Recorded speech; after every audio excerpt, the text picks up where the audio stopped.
Timnas Indonesia mendapat lawan baru di FIFA Matchday September 2025. Setelah rencana menghadapi Kuwait batal, skuad Garuda dipastikan menantang Chinese Taipei dan Lebanon di Surabaya. Pertandingan melawan Chinese Taipei akan digelar pada 5 September di Stadion Gelora Bung Tomo, GBT. Laga ini punya arti besar, karena menjadi pemanasan penting jelang putaran keempat kualifikasi Piala Dunia 2026, di mana Indonesia akan bertemu raksasa Asia seperti Arab Saudi dan Irak. Berdasarkan ranking FIFA per Agustus 2025, Indonesia menempati posisi ke-118 dunia.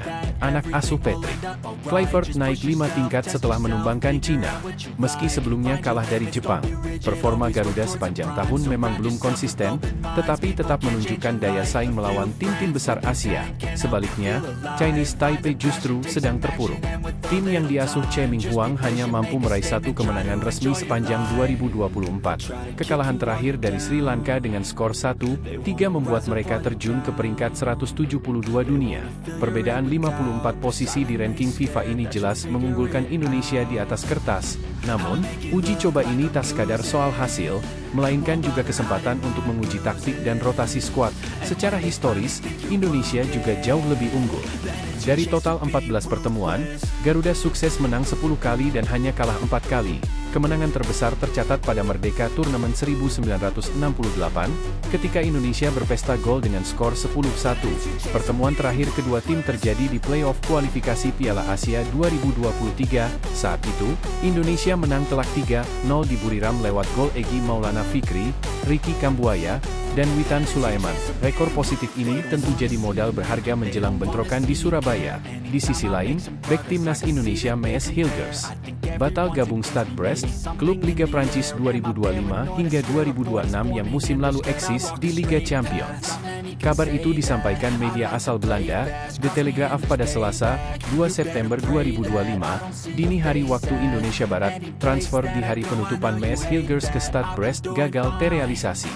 Kedua klub, FC Twente dan Stade Brest, sebenarnya sepakat untuk melakukan peminjaman selama setahun dengan opsi pembelian. Mees Hilgers pun setuju memperpanjang kontraknya 1 tahun di FC Twente agar skema ini terwujud, tulis The Telegraph. Dokumen transfer sebenarnya rampung tepat waktu. Namun, tidak ada cukup waktu bagi Mees Hilgers menjalani tes medis lengkap seperti yang diwajibkan Federasi Sepak Bola Prancis. Akibatnya, transfer tersebut tidak bisa diselesaikan. Lanjut The Telegraph, bursa transfer di Prancis ditutup pada Senin, 1 September 2025 pukul 20 waktu setempat atau Selasa, 2 September 2025, pukul 1 waktu Indonesia Barat. Alhasil, Mees Hilgers harus menunda keinginannya angkat kaki dari FC Twente. Beberapa jam sebelumnya, pemain timnas Indonesia lain Kelvin Verdong resmi gabung klub Liga Prancis, Los Lille. Kelvin Verdong ditebus 3 juta euro atau sekira 57 miliar rupiah dari klub Eredivisie, NEC Nijmegen. Kelvin Verdong dikontrak selama 3 tahun atau hingga 30 Juni 2025.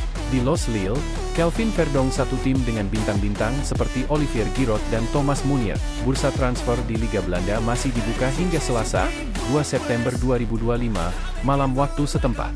Alhasil, Mees Hilgers sejatinya masih diizinkan untuk pindah ke sesama klub Liga Belanda. Bursa transfer di Liga Belgia juga masih dibuka hingga seminggu ke depan.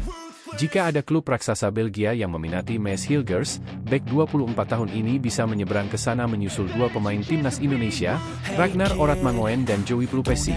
Menarik menanti kemana Mees Hilgers akan berlabuh pada bursa transfer musim panas 2025. Jika bertahan di FC Twente, tidak ada jaminan bek 185 cm ini mendapatkan menit tampil, mengingat FC Twente telah mendatangkan 2 bek baru pada bursa transfer musim panas 2025.